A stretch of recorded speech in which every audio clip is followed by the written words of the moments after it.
En Oriente y también en la tradición cristiana antigua, espiritual, hay un término que es como el objetivo de la persona que busca el sentido de su vida en profundidad, ¿no? La persona también que se dedica a este tipo de trabajo de la espiritualidad, ¿no? Que dicen la apatheia. Cuando hablábamos de Advaita, la A es la no. Apatheia, si pazos son los movimientos emocionales, apatheia sería la estabilidad emocional, lo que llaman también la ecuanimidad, ¿no? Pero esto puede tener una cierta connotación como de apático. Fijaos, cuando decimos una persona es apática, ya eso tiene ya un sentido más bien peyorativo, negativo. Es sin vida.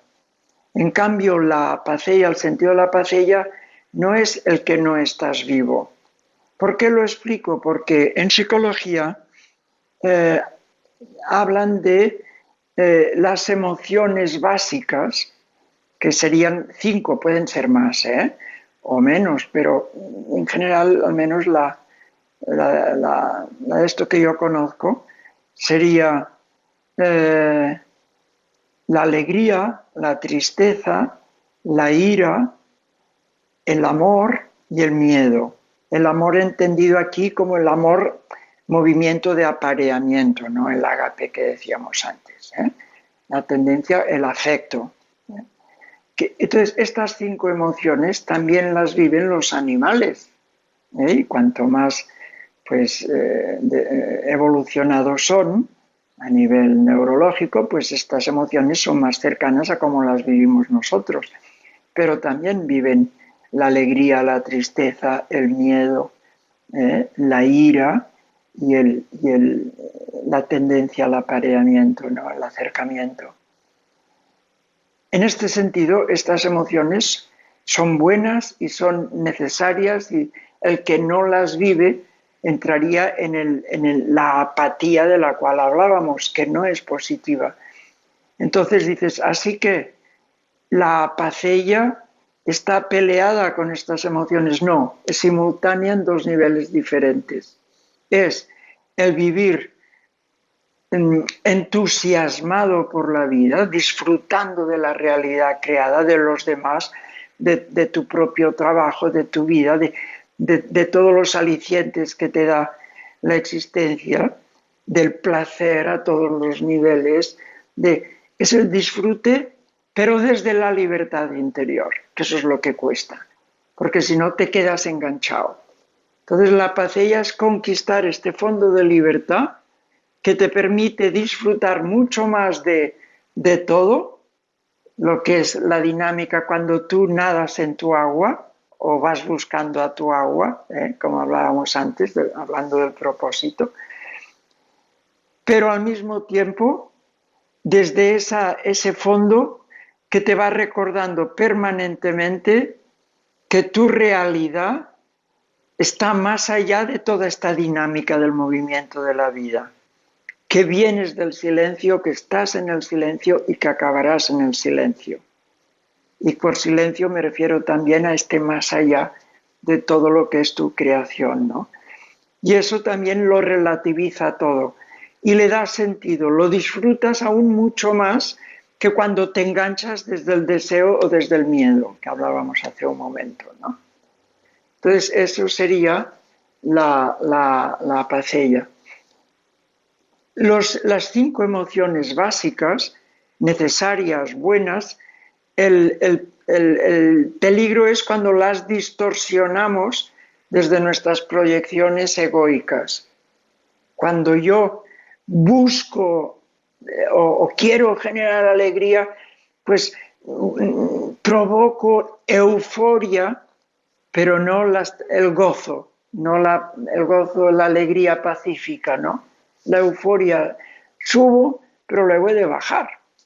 El miedo, lo mismo, ¿no? El miedo que es protector. Si yo lo vivo con proyecciones mías psicológicas de desde niño, porque he tenido experiencias primerizas, pues yo qué sé, de negativas, habrán cosas que yo las viviré como un estímulo aversivo, ¿no? Que me da miedo, que hay que huir, cuando objetivamente no hace falta. O sea, eso ya son emociones neuróticas, ¿no? Y lo mismo pues para la tristeza, cuando uno que se deja agarrar por la nostalgia, ay, entonces el no tener la agilidad suficiente para estar en el presente, como vivimos o en el pasado o en el futuro, siempre desde la mente, pues todo eso nos neurotiza. De manera que esas 5 emociones básicas, que son muy válidas, si no vigilamos también son emociones que pueden ser neuróticas, ¿no? Y luego habrían ya las emociones que ya directamente son neuróticas, que los animales no tienen, que sería ya los celos, la envidia, el resentimiento, la culpabilidad.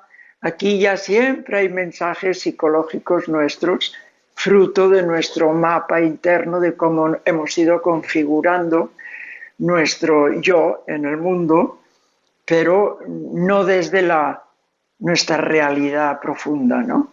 Sino más bien desde simplemente experiencias, creencias, mensajes, y todo eso nos han configurado una manera de ser que si no vigilamos nos generan este tipo de movimientos internos que nos pueden hacer mucho daño. Estar ahí enfadados, deseando vengarnos y estar celosos, el no estar contentos con nuestra realidad y envidiar lo que llaman también la autoestima baja. Todo eso sería el trabajo que hemos de hacer respecto a nuestro ego, a nuestro yo individual, que será mucho más efectivo, lo puedo asegurar, si simultáneamente, no negándolo, pero simultáneamente haciendo un trabajo de despertar interior. Porque te das cuenta de cómo eres de pobre, quien más, quien menos, todos caminamos con un zapato y una alpargata por la vida. Eso es así. Y cuando te observas dices, virgen, qué pobre soy, ¿no? Y porque te descubres con movimientos de estos neuróticos, feos, que no te gustan y que tú no querrías ver en ti mismo. Pero si estás muy agarrado a tu personaje y no hay un despertar espiritual, entonces, ¿qué pasa? Que no quieres ver todo eso y está, y te condiciona y te perjudica y perjudica a los demás. Si te das cuenta de quién eres en profundidad, dices, mi realidad es que soy luz. Lo que esa luz a veces está como muy tapada por unas ventanas muy llenas de polvo. Una psicología un poco neura o muy neura. Y eso te sabe mal, pero te das cuenta de que eso es muchísimo menos importante que lo otro. Porque en definitiva lo otro es lo que va a perdurar.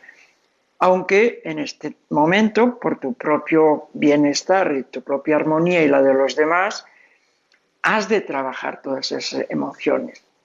Pero lo que quiero decir es que evolucionas mucho más rápido, esto lo tenemos comprobado en terapia con la gente que practica meditación, el proceso de crecimiento es mucho más rápido.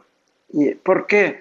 Porque les es mucho más fácil enfrentarse a su personaje egoísta, porque pueden hacerlo ya desde un espectador que se sabe que es luz y que es libre. Y eso te salva mucho. Ese es un poco mi punto de vista.